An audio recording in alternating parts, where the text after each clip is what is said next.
Hey guys, सो आज इस video में हम जानने वाले हैं कि क्या होता है हमारा right issue and bonus issue. क्योंकि अभी मैं ये दोनों टॉपिक पढ़ रही थी अकाउंट्स में, तो मैंने सोचा कि मैं इसी पे वीडियो बना लेती हूँ। सो यस, पहले समझते हैं हम राइट इशू क्या होता है। सी कभी भी जब कंपनी को न्यू कैपिटल की ज़रूरत होती है ना, तो कंपनी अगर चाहती है कि वो न्यू शेयर्स इशू करे मार्केट में, ठीक है। एज वी नो कि जब फर्स्ट टाइम शेयर्स इशू करती है तो उसको हम आईपीओ बोलते हैं, that is initial public offering. और सेकेंड टाइम जब और इशू करती है शेयर्स को तो हम उसको बोलते हैं FPO, that is further public offering. Fine.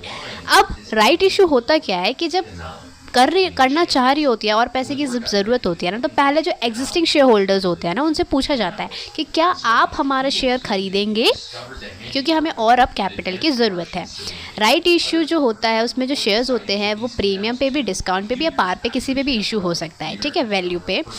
And अगर मान लो कि एग्जिस्टिंग शेयर होल्डर से पूछा जाता है पहले, अगर वो मना कर देते हैं तब हम मार्केट में इशू कर देते हैं।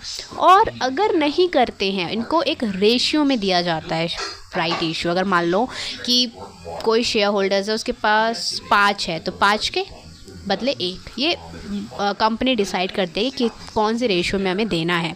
तो मान लो अगर कि एग्जिस्टिंग शेयर होल्डर्स ने ही खरीद लिया शेयर्स को, तो उसको हम बोलते हैं राइट इशू, ठीक है।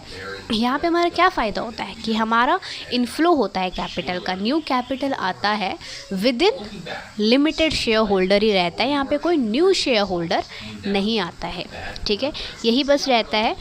एंड यहाँ पे पैसा आता है कंपनी के पास। लेकिन अगर हम बात करें बोनस इशू की, तो यहाँ पे पैसा नहीं आता। यहाँ पे हम दो तरीके से बोनस इशू को समझते हैं। पहला, जब फुली पेड अप ना हो, पार्शली पेड अप हो, यानी कि हमने सिर्फ 6 रुपये कॉल किया है 10 रुपये के शेयर्स को, उसको अगर हमने फुली पेड अप यानी कि 6 के 10 बना दिया हमने, तो ये भी एक बोनस इशू का ही पार्ट होता है। और दूसरा ये ऑप्शन हो सकता है कि हमने न्यू जो शेयर्स है वो दे दिए, लेकिन हमने उसको फ्री में दिया है, बोनस, ऐसे समझ लो बोनस के थ्रू दिया है हमने उसको कोई पैसे नहीं लिए हैं। डिफरेंस बस यही होता है कि हमने यहाँ पे कोई इन्फ्लो नहीं होता है कैपिटल का बोनस इशू में।